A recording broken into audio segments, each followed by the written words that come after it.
kebutuhan lahan makam di Surabaya terus meningkat. Di satu sisi, Pemkot Surabaya belum berani mengajukan penetapan lokasi penlok pembebasan lahan untuk makam ke pemerintah provinsi Pemprov. Sebab, anggaran yang ada terbatas. Ada 2 lahan makam yang luasnya sudah ditambah, yakni tempat pemakaman umum TPU Keputih di Kecamatan Sukolilo dan TPU Babat Jerawat di Kecamatan Pakal. Itu diperluas sejak 2021. Tahun ini belum ada rencana perluasan lahan lagi, ujar Kepala Dinas Lingkungan Hidup DLH Kota Surabaya Agus Hebi Juniantoro Sabtu, 19/2. Pria yang akrab disapa Hebi itu mengutarakan bahwa kebutuhan lahan untuk makam memang terus meningkat. Namun, lahan yang tersedia sesuai fungsi tersebut justru terbatas. Makam-makam kampung yang luasnya tak seberapa sudah menumpuk. Artinya, ketika ada orang meninggal dunia, jenazahnya dijadikan satu liang dengan keluarganya. Mantan Kepala Bagian Perekonomian Pemkot Surabaya itu mengatakan, perluasan lahan makam harus melalui beberapa tahapan. Salah satunya, pengajuan penlok ke Pemprov.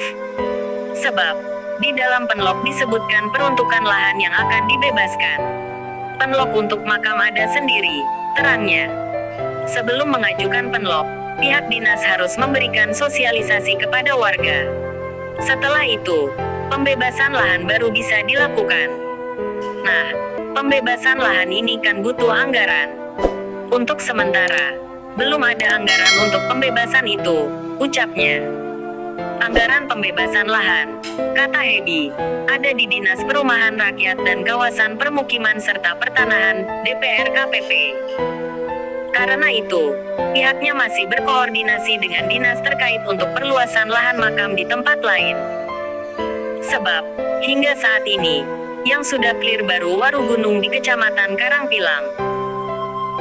Sementara itu, Kepala Bidang Pengadaan Tanah dan Penyelenggaraan Prasarana, Sarana, dan Utilitas DPRKPP Farhan Sanjaya mengungkapkan, penlok untuk tahun ini sudah habis.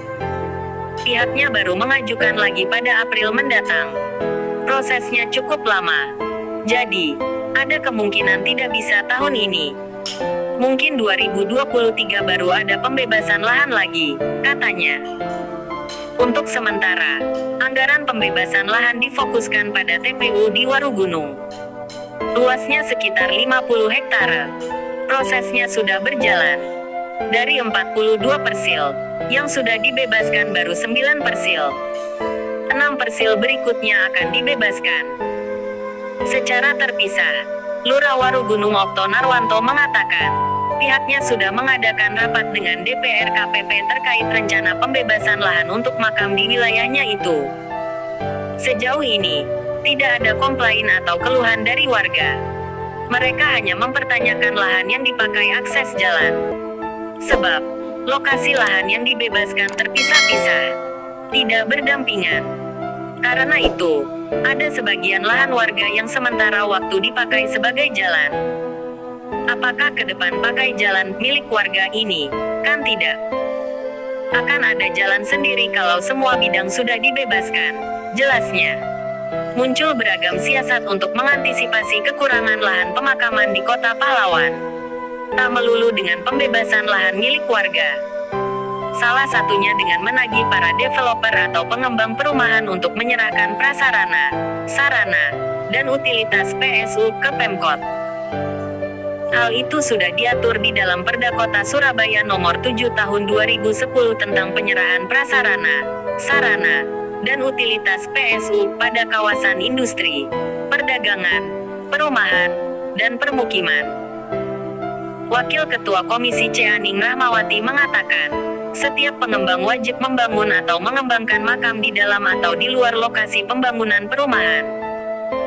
Dalam perda itu jelas disebutkan, total luas lahan yang dipersiapkan adalah 2% dari keseluruhan luas lahan yang dimiliki pengembang. Selain itu, lanjut Aning, ada alternatif yang bisa ditempuh pengembang, yaitu memberikan uang kompensasi kepada Pemkot.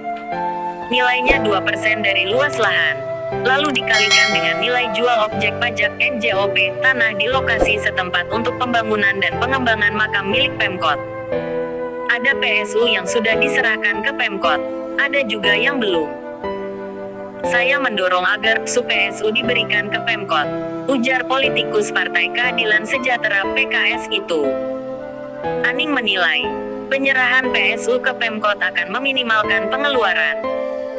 Pembukaan lahan baru untuk pemakaman menguras biaya yang tidak murah. Selain dengan penegakan perda tersebut, dia mendorong Pemkot juga menginventarisasi aset-aset yang dimiliki, terutama di gang-gang permukiman warga. Apabila ada aset berupa lahan kosong dan berpotensi untuk dijadikan area pemakaman, baguskan. Tambahnya, terpisah, Elok Cahyani yang sama-sama duduk di kursi Komisi C mengungkapkan, Pemkot perlu memikirkan warga yang tinggal di rumah susun, flat. Tidak jarang, area pemakaman lumayan jauh dari flat. Bagaimanapun, warga flat butuh lahan makam. Dipikirkan juga prosesnya bagaimana, ucap politikus Demokrat itu. Dia menambahkan, Pemkot juga perlu memetakan kembali lahan-lahan yang bisa dioptimalkan untuk pembukaan area pemakaman. Kemudian, masih kata Elok, Pemkot bisa memperkuat kembali data penduduk berdasar usia. Misalnya, berapa usia warga senior dan produktif. Data tersebut diharapkan bisa menjadi bahan kajian terkait kebutuhan makam. Kondisi lahan makam di Surabaya. TPU Rangkah. Luas lahan, 14 hektare. Sisa lahan, 3 hektare. TPU Keputi. Luas lahan, 25 hektare. Sisa lahan, 1,8 hektare. TPU Babat Jerawat. Luas lahan, 10 hektare.